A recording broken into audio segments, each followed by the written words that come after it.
rip. All right. There you go. Starting the recording live per your request, Cole. All right. David's showing us something. I'm being super judgmental right off the rip. I don't know about this guy. I don't know about this foliage behind him. Like, are we at the beach? What's going on? What is the jacket? Your son isn't lazy. He's lost. Dude, this guy has some good stuff. I'm not sure. I'm getting some alpha male vibes here. Very chiseled cheekbones. The hair's kind of done up. Lucas, help me out here. What do you think?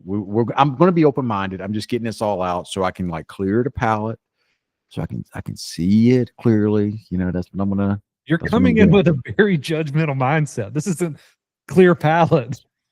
Well, I'm getting it out. I'm spelling it out, blah, blah, blah, so I can listen, and we'll see what happens here. First impressions are not everything. Okay. I don't believe they're everything. This is just what my first impression is. Lucas, you got any thoughts over there? Look at his face. Look at Lucas's face right now. I'm going to refrain from judgment and just watch the video. Oh, okay. All right. Okay.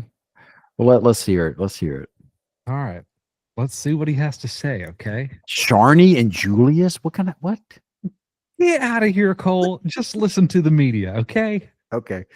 All right. I hope the sound comes through. Let me know if it's not.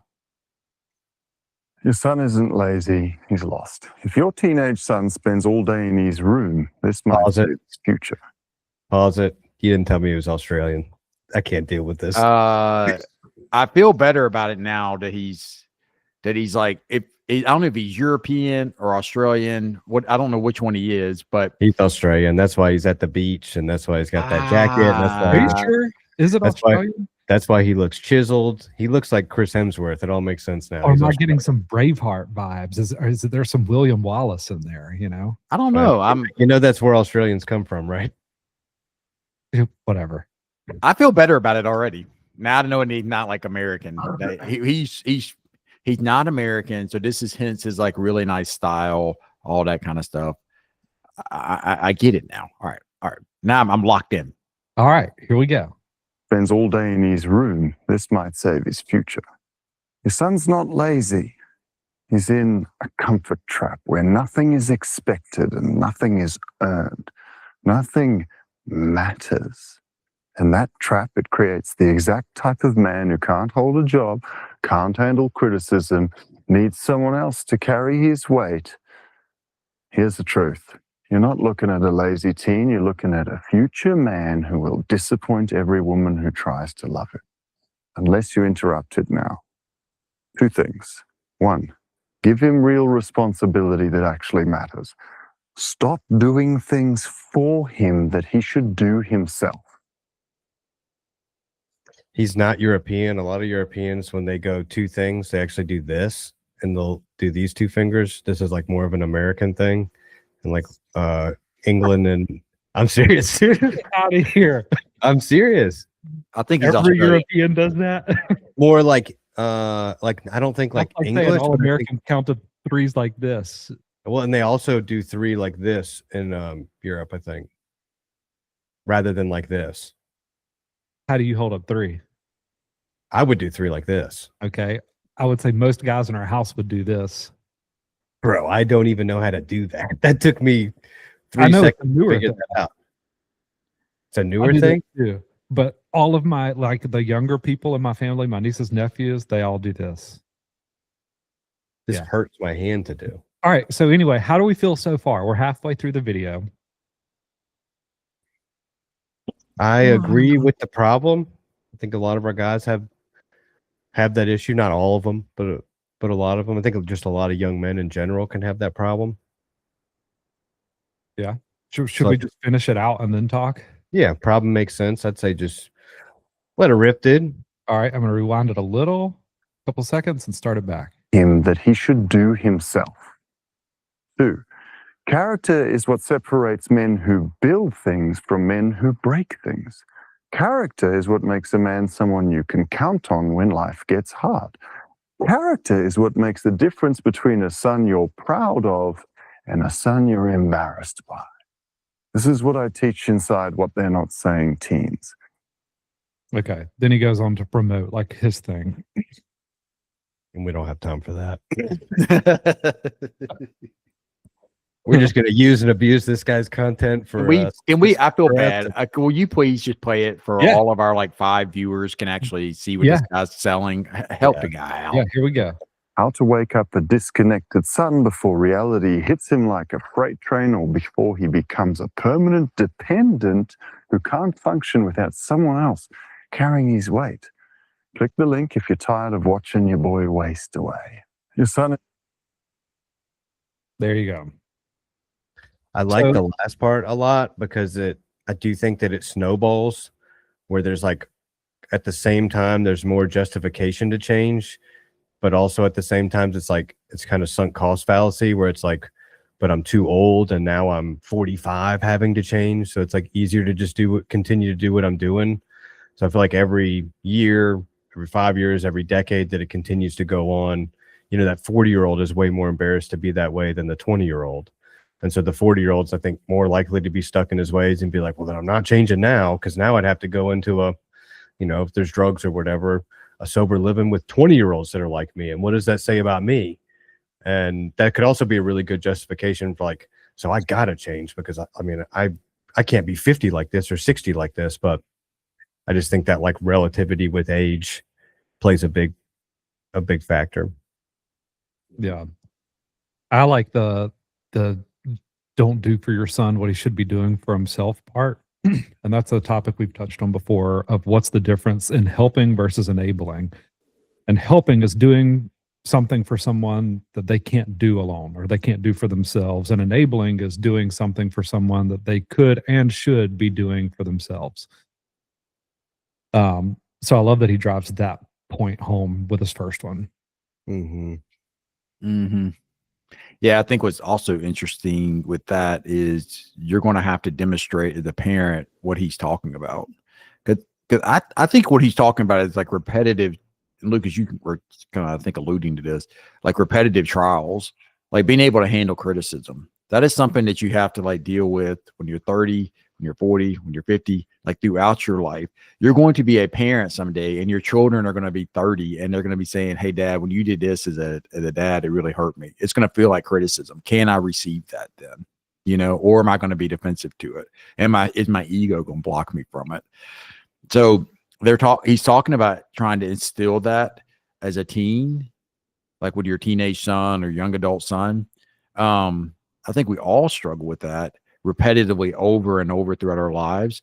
And I think it's good to perhaps like instill that pattern, but it's really hard to, because you don't get it yet when you're 15 years old, when you're 20 years old. You haven't had like a divorce. You haven't like lost jobs about it. It's all like hypothetical struggles, or I think I got this, So that's like what's difficult about it. I find that, people can be a lot more humble and willing later on in their experiences because they struggled so much. Same with parents. A lot of parents would hear that and say like, I don't think my son needs that, or that's not what its issue is, or might push back against it because they're having to receive some criticism about their parenting style.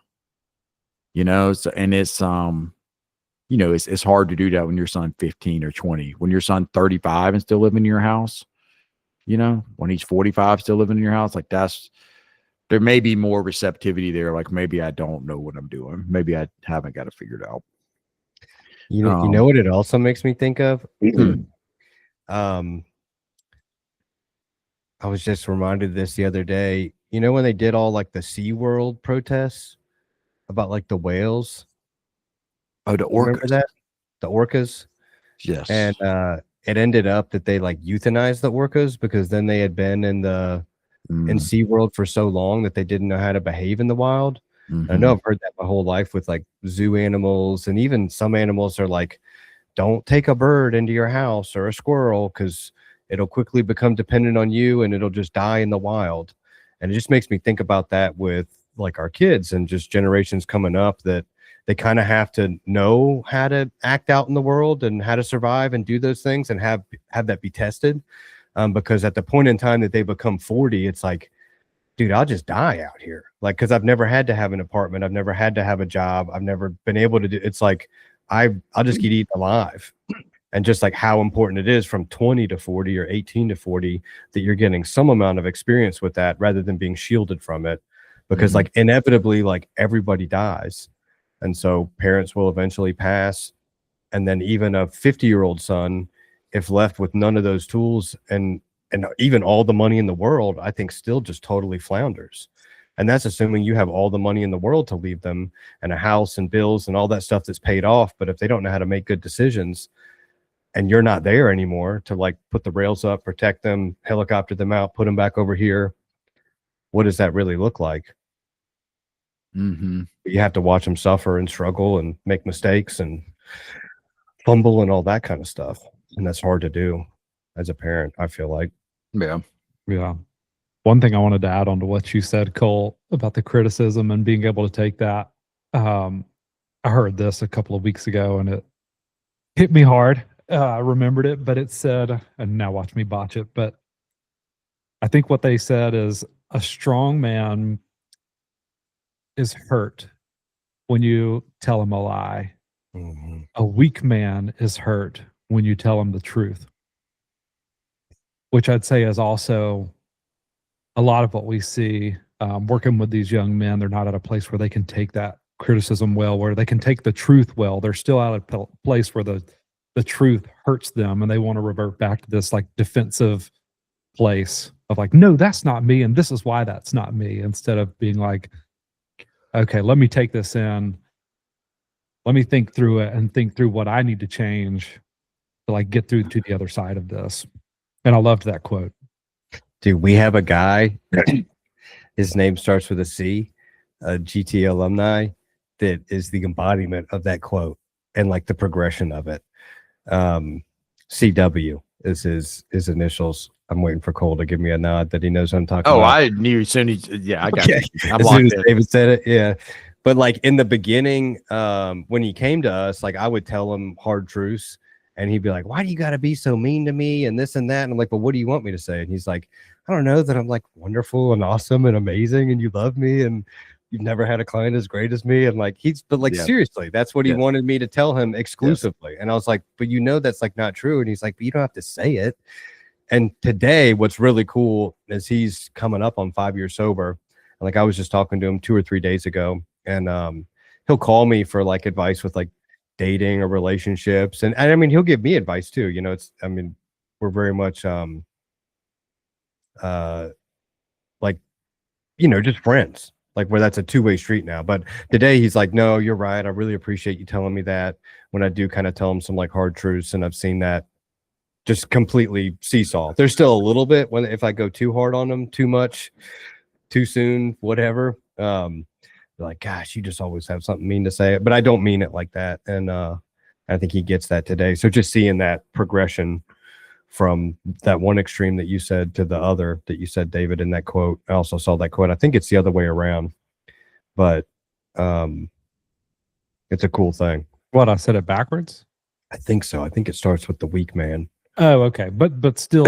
No. You got the quote right. Yeah.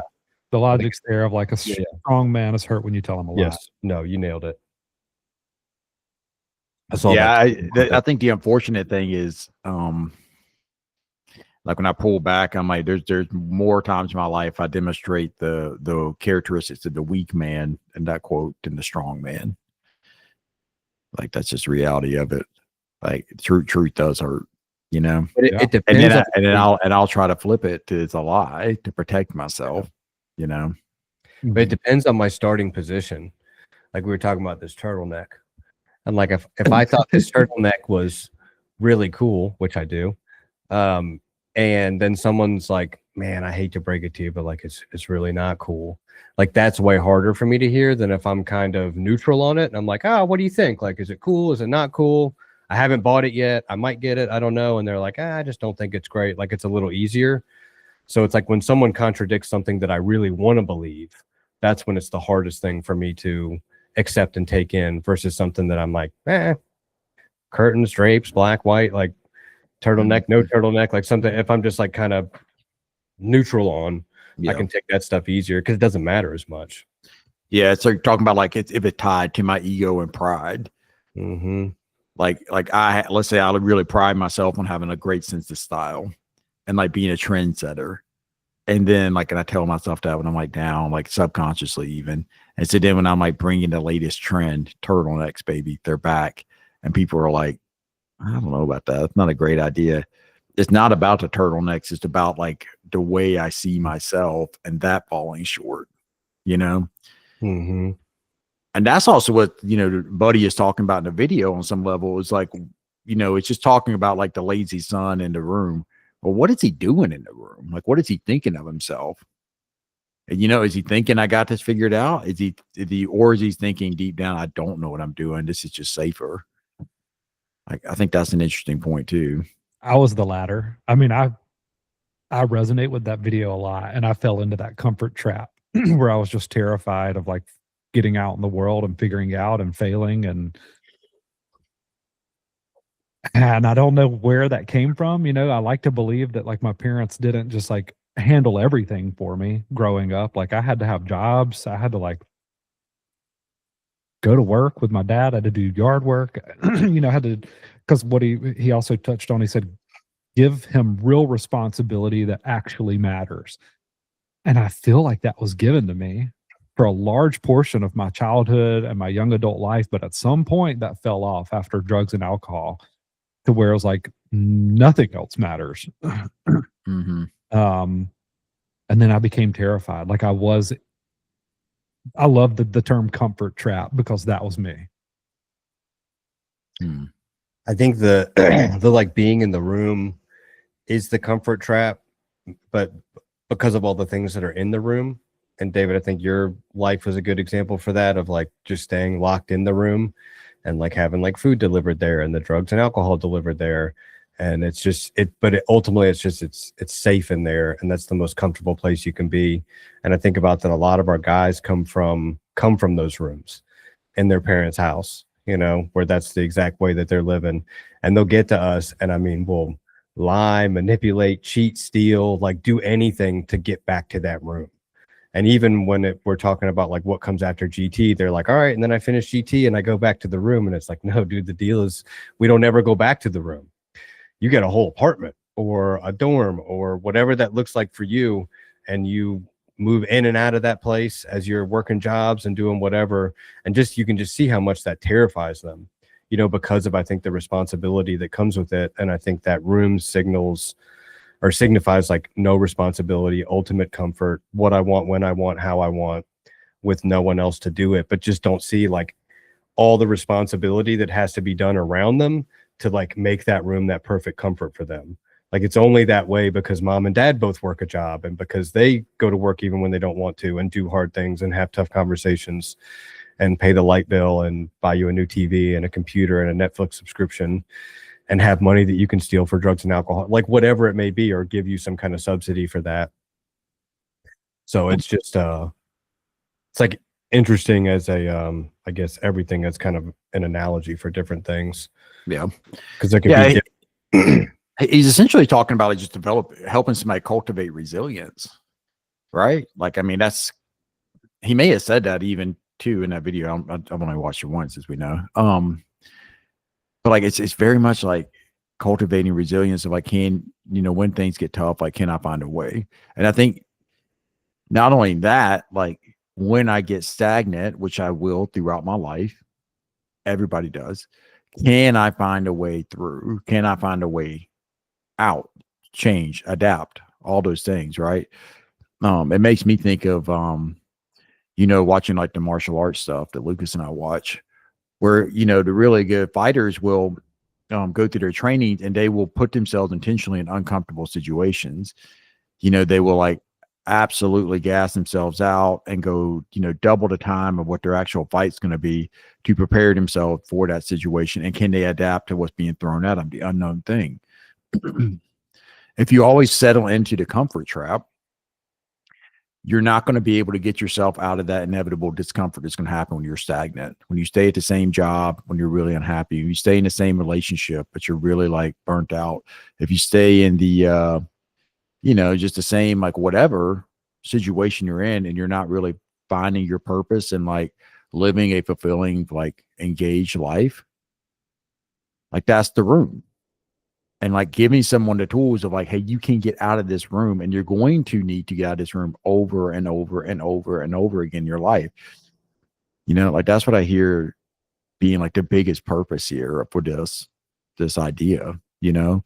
And I think having the big idea is really important because it's going to be hard, as we know, due to our job. It's really hard to get people out of that comfort trap. And it's really hard to get somebody to see like, hey, what I'm trying to tell you is the truth. And we would do it ourselves. We'll try to convince ourselves it's a lie, you know, but it's, yes. Can you figure out like how to get through the tough times when they come up? Because they're going to come up time and time again. Mm-hmm. Also, like what he said about like building and destroying, and the relationship between those two things and how they tie in. Mm-hmm. It made me think about my son. He's about to be 3, and he pretty much exclusively wants to destroy and doesn't want to build anything, and would even like he would even want me to build the block tower just so he can destroy it. Yes. And then immediately have me, and I build it again so I can knock it down. And it's like the destruction takes like no time, hardly any energy. It's fun to watch. And the building is like, well, I have to like sit there and build the blocks back up. And like, it takes more time. It takes more diligence and discipline, whatever, to kind of get it built back up. And so I just was thinking about that kind of just being in people from a young age, maybe even more boys. And I know I might be getting into gender stereotypes. I only have one, so I just know my one. But I see a lot of guys that like destroy way more than they build.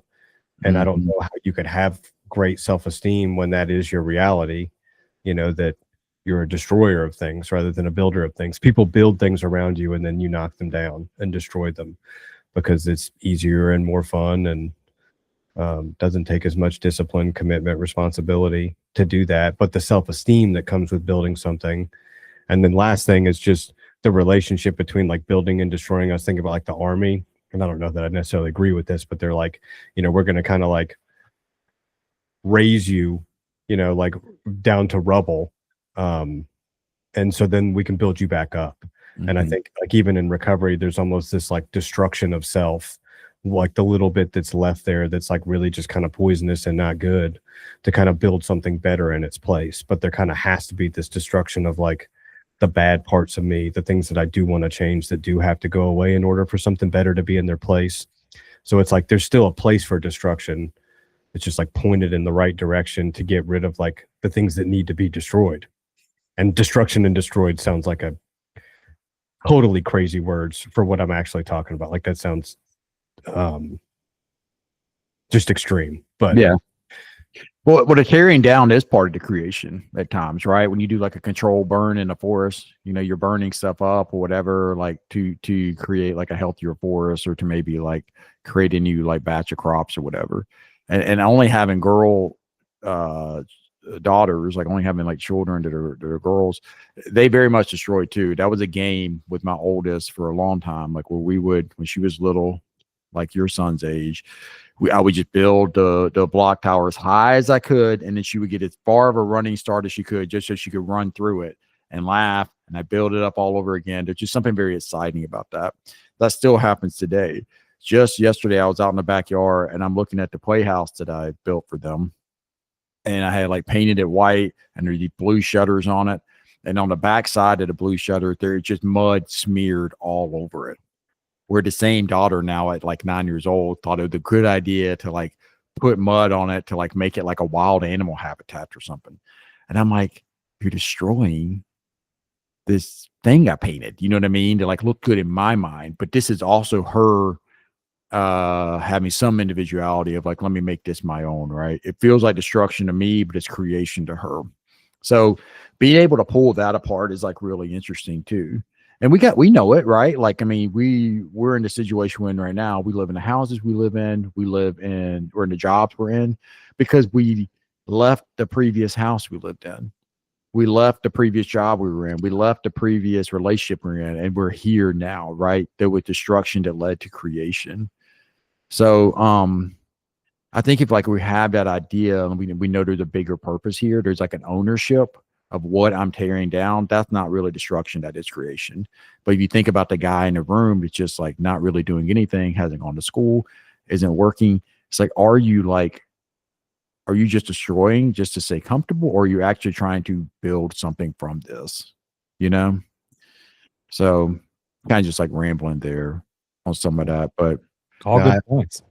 I like that too for the idea of like sometimes like it's just perspective of like whether you're Mhm. building or destroying something. For sure. Because I was also thinking about like, say you went into like a 90s house that was left Yes. untouched, you know, and has had nothing redone to it, from the countertops to the carpet to the popcorn ceilings to all the stuff.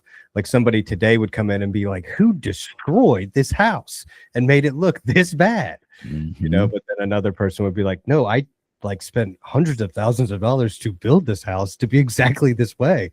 And so just like the perspective of trends and time and experience and yeah, just how things go, it can look different from one to the other. I think it's just fine that finding that like objective value in it, outside of like subjective opinion or whatever. Because like we'll like this is a great example to tie it back to our guys. We'll have a guy that comes and say maybe they're like 30, and so there's a lot of pressure of like they need to get a good job, and we just want them to get a job, just a recovery. It's like we're starting from no job, so let's just get a job. Yeah. And that might be at Home Depot or Lowe's or whatever, you know. And it's like we see that as building, but then sometimes maybe the parents or even the guy himself is like, no, I need to have this job at this like prestigious place or whatever, you know. And so it's like almost in the Home Depot or the Lowe's job to them feels kind of like destruction or setting back or not moving ahead enough. But it's like, no, this is like the objective part is just a job. The subjective part is what job. And we'll get to what job later on that's going to be the best for your skills and talents and where you're at in life. David, don't eat that, please. David, you're gonna electrocute yourself if you do that. You're scaring me. Yeah, you're That sounds awful. No one could see what I was doing. I don't know what people can see on this. You just had your cord in your mouth. We were worried about you. It's holding up the mirror of like, what are you building, right? Like you just got that job at Home Depot. What is the purpose of that? What are you building for that? And if the person is like, well, I'm doing this because it's good for me to kind of like kill my ego, right? Like it's good for me to be around other people, to interact with people, to remember again that I can show up and work a 9 to 5. Then hey, man, you buy into what you're building, you know. But when you hold it up, the mirror up to somebody, they can't give you a clear view of what they're building. There's probably a good chance that they're stuck. If you go into that room where the guy's just laying in the bed and it's like, hey man, what are you building? Like, what is this life you're building? Oh, man, I don't know. I'm just going through the motion. Just do what people are telling me to do. I'm like, all right, be mindful. This is building. You know, it's just maybe not like. Yeah, I think you could build something better. You know, you're touching on the last part of the video. I mean, you're building character. And the Yeah. first part of that video, he's saying, like, get out of the comfort trap. Give them something meaningful to do that gives them true meaning. And then the big second thing is like build character. You've got to be Mhm. able to build them back up, build their character, and then how do you do that? Mm-hmm. And I mean, I think failure. It's like it's by getting out there and trying to do the meaningful stuff and failing a few times, falling on your face a few times. I think that builds character and humility. Would you agree with that? Yeah, I was thinking about it not just from a failure standpoint. I think about it from a control standpoint of like, hey, here's your autonomy, your freedom, and here's your power, like the ability to influence and control, and like go see what you can do. Like there's a part of me that doesn't want to like repaint that shutter that's got mud on it. I'm like, hey, this is a gift. I built this playhouse for you. It's yours now. Like build it how you see fit. Like you have like autonomy and control over that. Because my kids will go out there sometimes, they're like, it's a mess in this thing. I'm like, yeah, y'all made the mess. Are you gonna work on it or not? You know? And so like I'm fine with them doing that in their playhouse for the most part, right? I would rather them not in my own house because I also have to live there too. So figuring out that, right? Like where am I willing to let go of my control of like, hey, okay, you can do this, right? Play around with this, and then we just incrementally give you more and more as your life goes on. The same with our guys, right? Like are you going to start your job? Can you show up and build something well there? But we're not going to like drive quite yet. Let's give you that now. We're giving you a bigger, we're spanning it out more and more as time goes on. But yeah, I think both success and failure is how you help somebody develop that character.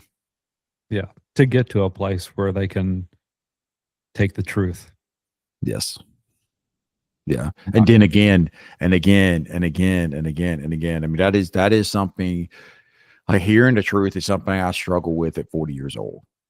Like, and it's funny because, like, I would say I probably maybe struggle with it less at 24 compared to 40, because also ego gets in the way at different times. I maybe would have struggled with it more at 17. So you're going to have this, like, I think for me, this up and down relationship to being able to hear the truth and be able to let go of my ego.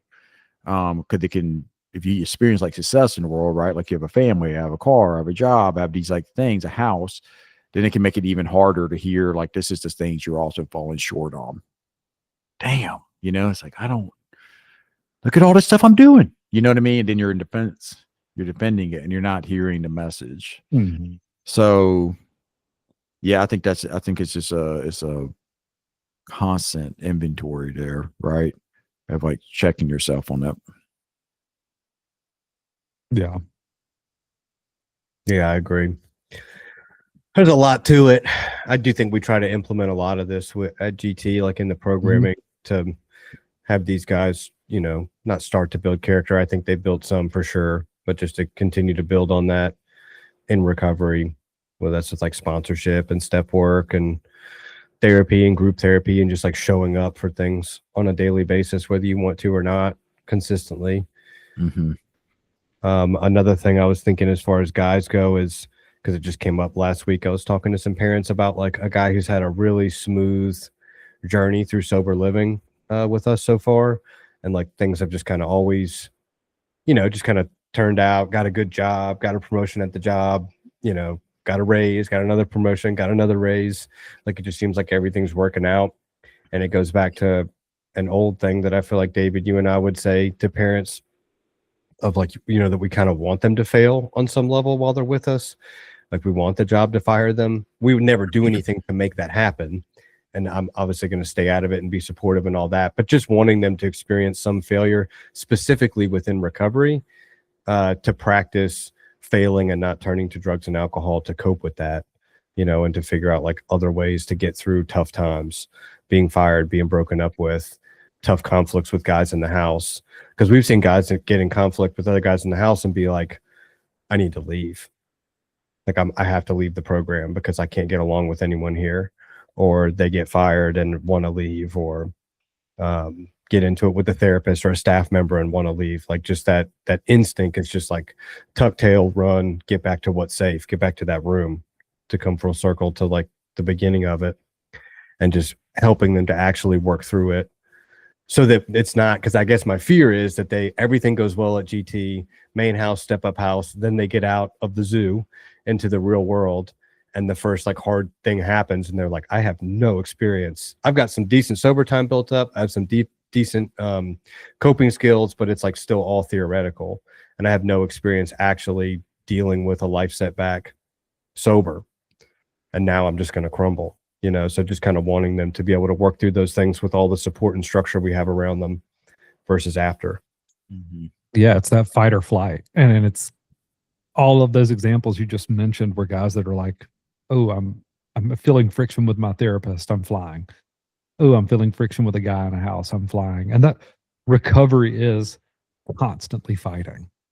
It is like repetitive, like training your brain how to fight, like doing step work, picking out your character defects, having people call those out to you and say, oh, are you sure you're thinking about that the right way? Like, maybe what if you looked at it like this? Like, being able to fight the urges to just run, to tuck tail. Mm-hmm. Yeah, it makes me think about a guy, one of our favorites. His name starts with a J, and he got into it with somebody. I can't remember what it was. No, it was like he missed morning meditation, so we were going to take his phone for the day, and he was like, you can't have my phone. And it like literally escalated all the way up to like, man, well then like, that's just not how we do this program. So like, I guess, it's kind of like, give us the phone or we're going to have to like discharge you, but you're not above the rules. And so it's very, very rare that it escalates all the way up to that. We do everything we can to keep it from that point. but it got there. And so he goes and packs all of his stuff because he's not going to turn in his phone. He's got all of his stuff packed up, and then he's out on the porch. And I can't remember if it was you or me, David. One of us went out there and talked to him. Was like, dude, like trying to level with him one last time of like, bro, what are you doing? Like, just like unpack. He's like, well, I can't now. I packed all my stuff. Everybody saw me pack my stuff. I said I was going to leave. And we were like, what do you mean? He's like, well, I'll look stupid if I just go back in there and unpack my stuff. We're like, you look way more stupid to leave the program over your phone, dude. Like, you got friends in there. We care about you. Like, it's just the rules, you know? And like, you don't ever have to miss morning meditation again. Just wake up on time. We'll try again tomorrow. And it was really cool because it worked out, and he came back in and unpacked his stuff. And it was just so funny because like, this guy was like always very truthful and honest. Yes. Like, I don't know if he could be dishonest if he wanted to be. So he just said like the quiet part out loud. Like, normally a guy would never say that out loud. Yes. They'd just be like, no, I have to leave and y'all are making me whatever. But he was like, I would look dumb if I went back in there now. I packed up all my stuff. Do you know what that looks like? If I go back in there and unpack it, I was like, yeah, dude, I get it, man. That's like a little hack. Like, just say the quiet part out loud and then hear yourself say it. Last night, I actually did put this in practice. Last night, I was we were like running around. I was trying to get like wings on Super Bowl Sunday, which is just like a mistake. And I was everyone doing that. I don't look. I felt that more this year than any other year. My wife wanted wings. I don't know why, but she wanted wings. Okay. And I was like just trying to like get her some wings, whatever. But anyways, it's like it's turned into a fiasco. And I'm with one of my buddies who also like a neighbor, and he's sober. So he's like well versed in these kind of things. And he can tell I'm irritated. He's like, what's going on, bro? What's the matter with you? I'm like, well, I'm just in a bad mood. Like no one appreciates me. No one takes anything, doesn't take me serious. No one tells me thank you. I started just going down this road. I'm just like, I'm just gonna say the quiet part out loud because I have that type of relationship with him. And it's also like it's gonna show me some of my own insanity. He's like, no, you cannot say that to me. You cannot say that to me. Like, I just told you last week how much I appreciate you. No. And he's getting all like kind of riled up. And I'm like, dude, I'm just like, all I'm doing, I'm not even saying this to you. I'm just saying this to myself in the mirror so I can like hear the insanity of my thoughts. Right. And we're like laughing about it, like walking through Publix, you know, like trying to find wings. Any which way. Yeah. Saying the quiet part out loud is a really good tool, I think, in a lot of like situations, because if you keep it in, what'd it turn into, guys? What'd it turn into if you keep it in and you don't say it out loud? Turns into there you go. It turns into your truth. Yeah, resentments. I was thinking of just like it becomes real. Yes. Yeah. Because there's nothing to challenge it. So it's just like, no, that is true. Nobody likes me, and nobody does appreciate me, and everybody is out to get me. And it's only when I say that out loud that I'm like, I sound insane. Like, there's no way all that's true. But in my head, for some reason, it sounds way more real, you know? Yes. It's only when it comes out loud that I'm like, I sound so whiny right now. And there's just no chance. And then I can start to offer like counter evidence of like, well, this person likes me and stuff mostly goes my way. And it's not actually true, but like I have to kind of get to that place where I can do it. And I do think saying it out loud for some reason just shoots that off at light speed, that process. It really does. Your brain will start even like self-correcting. It's like, no, this person did tell me thank you. No, this person does like me. No, like whatever. Because your brain is like, I think your brain is like a survival mechanism. It's using survival mechanism for the best. If you are truly alone in this world and no one appreciates you, no one likes you, then you're as good as dead, right? You might as well just be, you've been kicked out of the village, you've been kicked out of the city, you've been kicked out of the family, just go die in the hills by yourself, right?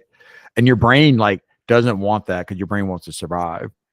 So if you say that quiet part out loud, your brain will automatically, in a lot of ways, be like, whoa, it's not that bad. There are people who love us. We are part of a family. We're part of a village. It's okay. This is not like, we have not been shunned from everybody and everything. You know, and I think that's why it does that like automatic like correction and starts to challenge it a little bit, which is good because it's getting you closer to what reality actually is. And the reality is that sometimes you are unappreciated. Sometimes you do make mistakes. But there also are people who love you and care about you and want to spend time with you. Like that's the balance of the two. Yeah, I feel like it's also and you have to confirm this, Cole. I've theorized that this is a trick that therapists do. Therapists have done it on me. Yes. I'll be like complaining about something, like just like, oh, like this, and I don't like it and whatever. And then they'll just be like, well, then maybe you should like leave it, Yes. and then immediately it puts me into the defensive where I'm like, well, I mean, it is good for this thing, and I actually do like it for that. And all of a sudden now I'm making the case against myself just Mhm. because they co-signed it rather than fought against me. Yep. Like if they tried to do that and tell me the positive things, I probably would have still been against it and been like, no, you're not hearing it.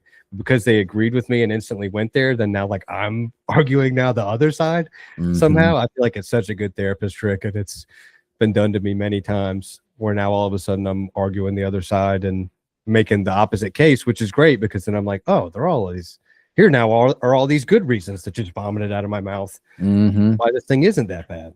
Yeah. Yeah, it's like calling a bluff on some level. Mm-hmm. You know what I mean? It's like, is that really what you think? Or if so, then maybe you should make that happen. You know? I think about it when someone's like, and also sometimes it's kind of extreme. I think about it in the case of like complaining about, like, say, my wife. I don't think this has actually happened, but I think it'd be a perfect example. But she's like, well, maybe you should get divorced. And it's like, that's so extreme that then Yes. it's like, no way, I love my wife. And it's like, oh, you were just complaining about her a lot. No, she's amazing. Do you know what she does for our family? Blah, blah, blah. Uh-huh. And I'm like taking the strongest case for why my wife is the most amazing person on earth, and just kind of puts in perspective whatever little nitpicky things I had once like the D word was put on the table of like, oh my God, no, I would never do that. Yeah. I guess you just hope that it works out that way and not the other way where they're like, no, you're right. Maybe I should get divorced. It's like, oh no, backtrack.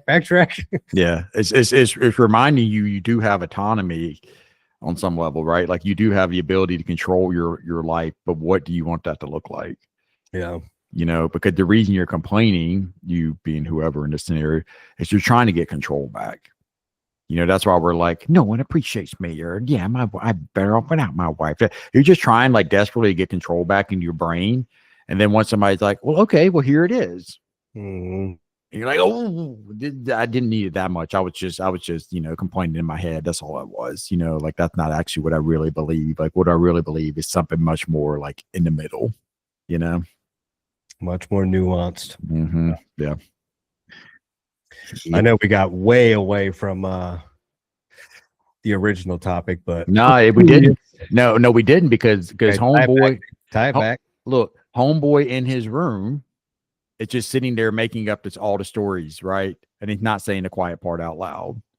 But then if you like actually go in and talk to him and encourage him and figure out a way to get the quiet part said out loud, then he can see it, right? And then he can maybe like get out of that room. So I do think it's very tied together. Yeah. We just needed you to put the bow on it. So what did you think about the video after seeing it, after our conversation? Do you still think that he's chiseled jaw, mess of a human being? Hey, he's Australian, so I let that go pretty quick. Soon as he started talking, I was like, okay, he's crazy. like, Crazy how just the accent, like, I'm like, blew oh, this away guy's your all whole- right. yeah. Yeah. I thought I liked what he had to say. I thought it was actually like a pretty like, unfortunately, just accurate way the information gets communicated these days. It has to be a little bit like, you're a lazy son in his room, and let me tell you this. And I think the truth in there was actually pretty solid and good. This is just more my own aversion to influencers and the way we just have to like explain things to catch people's attention these days. That's just the reality of what it is, you know. But I thought it was good. I enjoyed it. I thought it was good. He has some good stuff. I've listened to a lot of his longer formatted videos, and he talks a lot about young men specifically, and having like, he has this thing where he says you have dogs chained to your wrist as a young man. Like one is lust Yeah. and one is fear, and you've got to learn how to tame your dogs, or they'll just continue to pull you in the wrong directions. Yeah. And you do that. Oh, and then he throws out these tips of like, this is how you tame your dogs. You build character. You like get out of your comfort zone. You like do things that are meaningful, that contribute to your tribe, to your family. Yeah. And it's, you know, I always go back to my little soapbox of like, as we're progressing as humans and technology, like it's just getting easier to take the easier, softer path and not have to do those harder things. Mm-hmm. That's Yeah, like- I think it cuts, and we can have a bigger conversation. I think it can cut both ways too. You know, like I remember being a, back in the day when you like couldn't get it information, it's easy. Did you guys ever had the encyclopedia salespeople show up at your house and try to sell y'all like the encyclopedia things? Do you have any idea what I'm talking about? Like I remember that happening, but it never happened at my house. That happened in like when I was real little. A guy showed up like trying to sell us encyclopedia. Like that was like how you catch your information. Like if I want to find a way to like take more accountability, I can do a quick I can have so much information at my fingertips in 2 seconds.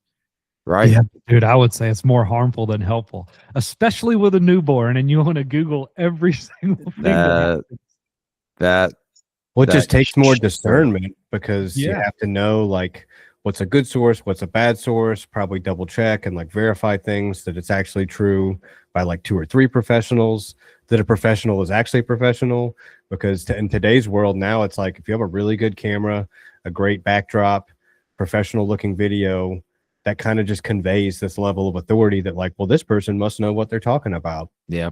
I ran into that when I was 18 or 19. I read this insane book about conspiracy theories. And at the time, I thought you couldn't write anything in a book unless it was true.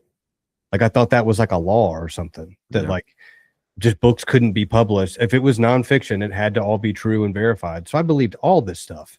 And it wasn't until like years later that I think someone was like, dude, like just anyone can, like you could go publish anything you want. You could just tell crazy lies. And as long as you can afford to publish it, you can.